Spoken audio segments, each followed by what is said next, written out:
Hello friend, आपण करत आहे गॅस चालू. त्याच्यावर ठेवणार आहे कढई. इथं निवडून गावरान गवार घेतलेली आहे. आपल्याला ही हिरव्या मिरचीची करायची आहे. कढई गरम झालेली आहे. आपण सुरुवातीला गवार भाजून घेणार आहे. गावरान असल्यामुळं भाजायला टाकले गवार. आता हलवून घेते आणि थोडीशी तेलाची धार टाकते.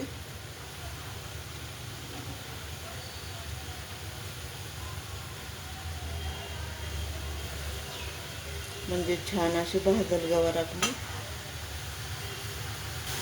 गवार भाजसर आपण एक कांदा आणि एक टमॅटो चिरून घेतो.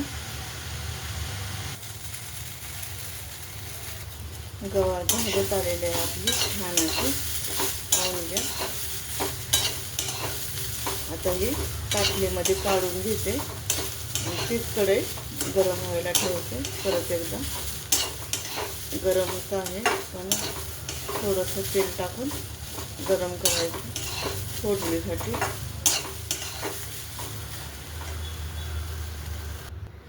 गवार काढून घेतलेले, भाजलेले आहे गवार छान अशी गावरान.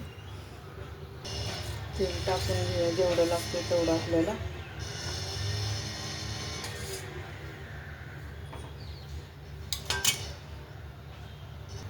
तेल छान असं तापलेलं आहे. आता मी जिरं टाकून घेते.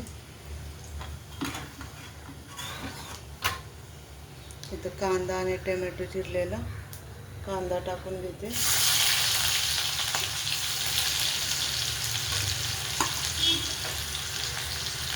इथं खोबरं आणि लसूण आहे, थोडा टाकून घेते.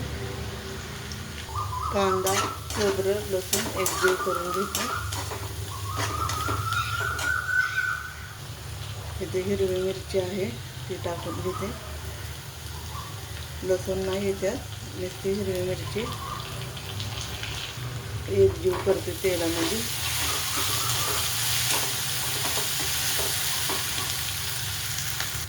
टमॅटो टाकून देते. एकजीव करते तेलामध्ये. छान अशी मिरची पण भाजलेली आहे आपली. आता गवार टाकून घेते. आता गवारला एकजीव करते.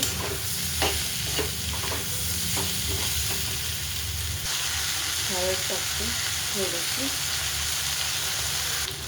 चवीनुसार मीठ, म्हणजे पाणी सुटेल थोडंसं गवारला शिजण्यापुरतं. एकजीव करते.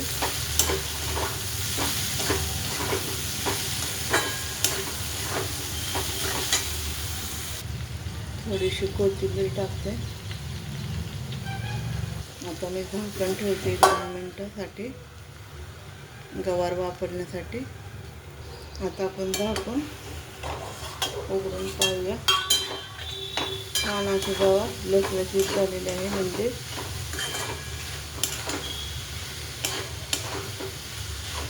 आता आपण थोडासा शेंगाचा कूट टाकून घेऊया.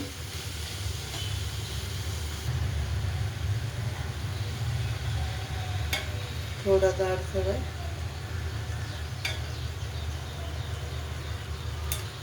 जेवढा लागतो तेवढा टाकून घ्यायचा. एक जीव करूया.